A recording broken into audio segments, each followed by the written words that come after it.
बैठक के बाद किसान नेता कह रहे हैं आंदोलन जारी रहेगा, तो वहीं सरकार कह रही है कि बैठक सकारात्मक रही है, यानी 3 दिसंबर को होने वाली बैठक में हो सकता है कोई शुभ समाचार निकले।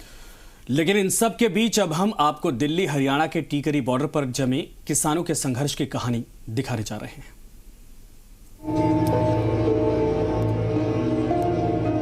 अपना खून जलाकर सबको खिलाता है वो किसान, जली रोटी खाकर सोता है।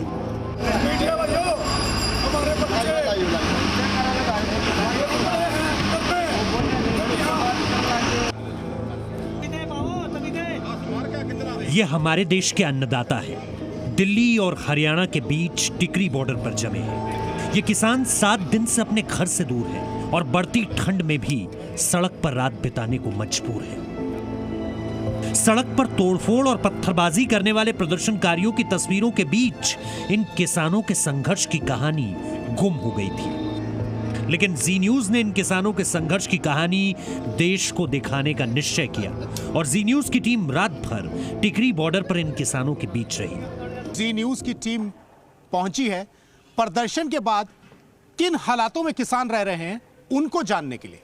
चलिए आपको लेके चलते हैं उन सभी किसानों के पास जो यहां पर आए हुए हैं कई 100 किलोमीटर दूर अपने घरों से, अपनों को छोड़कर, अपने बच्चों को, अपनी बीवी को, अपने परिवारों को छोड़कर यहां पर आए हैं और एक ही मांग कर रहे हैं कि केंद्र सरकार उनके लिए कोई ऐसा बिल लाए जो कि उनके लिए डेथ वारंट साबित ना हो। रात के 9 बजे है। ये किसानों के खाने का समय है, लेकिन खाने के लिए पहले खाना बनाना पड़ेगा। लकड़ी भी गिल्ली है, क्या करें? लकड़ियों का बंदोबस्त हुआ, ईंट का चूल्हा जला और फिर एक साथ कई हाथ रोटी बनाने में जुट गए।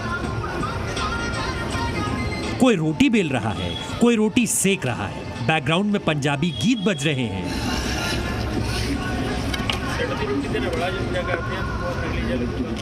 और अंत में सभी किसान रात का खाना खाते हैं। ये आधी जली रोटियां, ये कच्ची रोटियां जिसे देखकर हो सकता है आप खाने से मना कर दें, लेकिन ये अन्नदाता इन कच्ची रोटियों को भी आदर भाव के साथ स्वीकार करते हैं। साडी फसल इत्थों जाके किसान बिहार दे विच बेचदे, होर सूबिਆਂ ਦੇ ਵਿੱਚ बेचदे, फिर तो मोदी साहब की गल हो सकती सी भी देखो साडी जिहड़ी सरकारी रेट है इत्थे 1888 झोने का रेट है पंजाब दे विच हरियाणे दे, किसान उधर बेच रहे ने 3800 नूं। नाले तो उधरों मान लो जे आमदन दुगनी की गल हुंदी तो वो किसान नूं दुगनी मिलती फिर तो ठीक है, पर बेच रहा व्यापारी।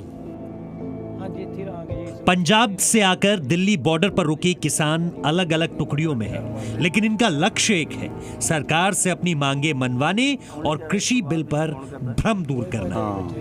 ਜਿਹੜੀਆਂ ਦੀਆਂ ਫਸਲਾਂ ਨੂੰ ਉਹਨਾਂ ਦੇ ਪੂਰੇ ਭਾਅ ਨਹੀਂ ਦਿੱਤੇ ਜਾਂਦੇ, ਉਹਨਾਂ ਦੇ ਉੱਤੇ ਪਾਉਣ ਵਾਲੇ ਖਰਚੇ ਨੇ ਜਿਹੜੇ ਉਹਨਾਂ ਦੇ ਦੁੱਗਣੇ ਤਿੱਗਣੇ ਰੇਟ ਕੀਤੇ ਹੋਏ ਨੇ, ਜਿਹੜੇ ਕਿ ਸਰਕਾਰ ਦੀ ਫਸਲ ਦੇ ਮੁਤਾਬਕ ਨਹੀਂ ਮਿਲਦੇ। ਦਿਨੋਂ ਦਿਨ ਘਟਦੇ ਕਾਰਨ घर दियां तंगियां टोटियां कबीलदारियां जे फसल हो दे नाल ही चलणगियां सारियां। सोमवार की रात जब देश प्रकाश पर्व मना रहा था तो इन किसानों ने यहीं सड़क पर प्रकाश पर्व मनाया, इन मोमबत्तियों के प्रकाश से। रात के खाने के बाद कई लोग ट्रैक्टर पर सोते दिखते हैं तो कई सड़क पर ही पतली चादर ओढ़कर सो जाते हैं, इस उम्मीद में कि अगली सुबह शायद उन्हें दिल्ली से खुशखबरी मिले।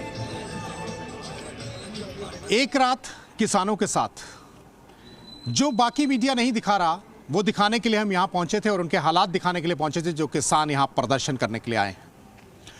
हमने दिखाया कि किस तरह किन हालातों में वो लोग यहां पर जमे हुए हैं अपने परिवारों को छोड़कर, लेकिन वो एक ही बात कह रहे हैं कि सरकार से बातचीत तो करेंगे लेकिन वो ऐसा कोई बिल नहीं चाहते जो उनके लिए डेथ वारंट साबित हो। वीडियो जर्नलिस्ट सूरज के साथ अमित भारद्वाज, जी न्यूज़, बहादुरगढ़ टिकरी बॉर्डर।